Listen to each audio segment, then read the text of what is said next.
Hi, it's Mark from Top Local Lead Generation. We're here with Mr. David Fairbairn of Fairbairn Inspections in Vancouver. We're going to talk about mold. What an exciting Christmas topic, David. Just what you're hoping for, Mark, I bet, eh? Yeah. So mold in crawl spaces. Let's talk about it. Where does it come from? Absolutely. Mark, you're going to see a lot of similar themes here with this that line up with a lot of the other mold talks we've done because the concepts are still the same. So I'd like to screen share a little bit so you can take a look at what we're talking about. So let me know if you can see the image that comes up here.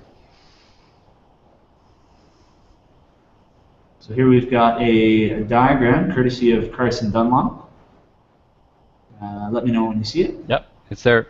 Okay, great. So one of the things that you'll see with every single mold-related problem is that they're all caused by generally the same thing. If you have a moisture problem, you're going to have a mold problem. And mold is a symptom of a moisture problem that is somewhere in your home. Crawl spaces are very, very susceptible to mold due to the fact that they're extremely wet environments. They're generally neglected a little bit. People don't often go down into the crawl space all the time the same way they do with their, checking their windows or, going into even their attic. I would say that the attic probably gets looked at a little bit more than crawl space, depending on how much storage is down there. But here in this chart, we can actually see that depending on the style of crawl space you have, it's going to be extremely damp, and these are the areas where mold can really thrive. So we're looking at two different floors. We've got one on the left here. It's a dirt floor. This is a very old style crawl space that you probably are never going to see in a new construction or anything later than a certain date. But if you go back far enough, you do have these dirt floors. And if they're not ventilated properly, you've got what's called rising damp. So the moisture is actually rising up from the dirt, and it's equivalent to, here it says several gallons a day, which is, I feel that's bang on. So you can get this damage to the floor framing. And the other thing about crawl spaces is there's lots of wet wood down there for them to latch onto. Mold really likes organic surfaces, and especially porous surfaces. So if you have something like wood or drywall, it really latches on, and you've got a lot of moisture, and it can set up shop pretty quickly. So on the right-hand side, we can see that they're recommending you should have a vapor barrier down in your crawl space. Now, a vapor barrier is basically a poly sheet, and you've probably seen it in a lot of crawl spaces. And one of the biggest problems with these vapor barriers is that they're usually not tight. And here we can see it says seal at edges.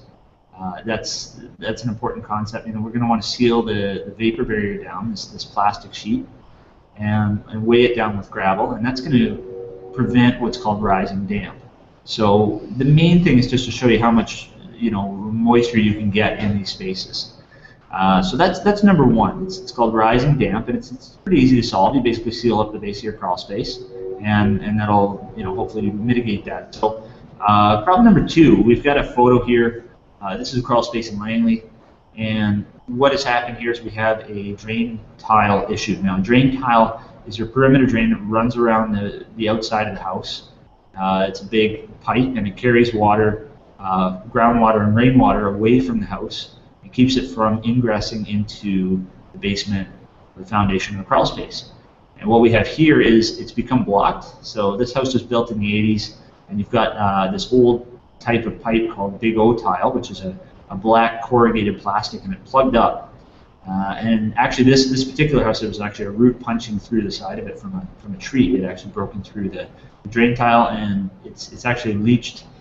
We can see puddling inside the crawl space. So here's a source of moisture right here, and again, this is going to cause mold growth in your crawl space. So that's number two. Number three. So this is that really nasty photo I was going to show you. This is one of the worst mold problems that I've come across. Not in terms of how broad it is and all over the place it is, but it was very localized. It was just in one spot. But what we actually had here was a plumbing leak. So we can see that there's sort of a gray pipe running across the top of the picture. horizontally, and that was going to an exterior hose bib. And what happened is he didn't winterize his hose bib. And as the temperature drops, you can have freezing at that hose bib, and it'll crack and burst, and you got a pinhole leak. And this had been leaking for years and years, and we can see that you've got a lot of mold. That white fluffy stuff is actually fungal growth. That's sort of a really extreme version of some mold. Okay, so that's the third reason you can get plumbing leaks. Fourth reason, so we got a photo of a crawlspace vent. This is something that I see a lot of, where somebody has actually blocked off these crawlspace vents. And when you block off a crawlspace vent, you are starving your crawlspace with ventilation, and you don't have any fresh air coming in.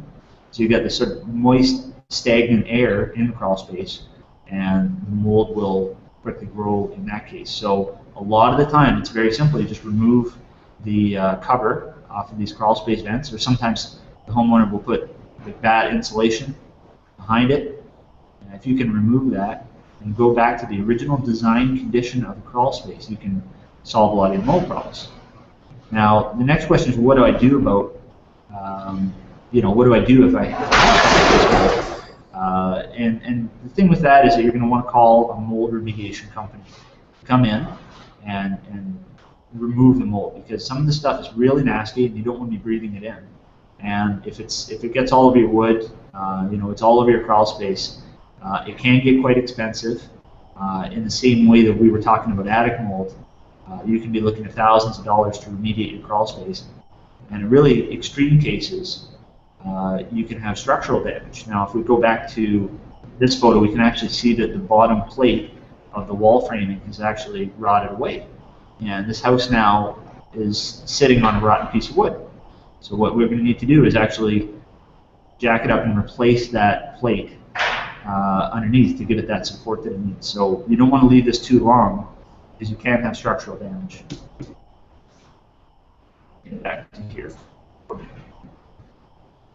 Now, I think the last thing I want to point out is that if you think you have crawl space mold but you're not sure, is to get your crawl space inspected, and we can assist with that. We do crawl space inspections on large scale, small scale. We can do one house, or we can do an entire strata complex. If you have a crawl space you're not sure, it kind of smells musty down there, an air quality test would be a great idea. If you can get some air sampled out of the crawl space, send it to a lab, and we can actually tell you what kind of mold is down there and how much there is. Great. So we've been talking with Mr. David Fairbairn. He's not only a home inspector in Vancouver, he also is a certified mold remediation specialist. So he's the guy to call. Check out his website, fairbairninspections.com, or give him a call, 604-395-2795. Thanks, David. Hey, thanks, Mark. Take care.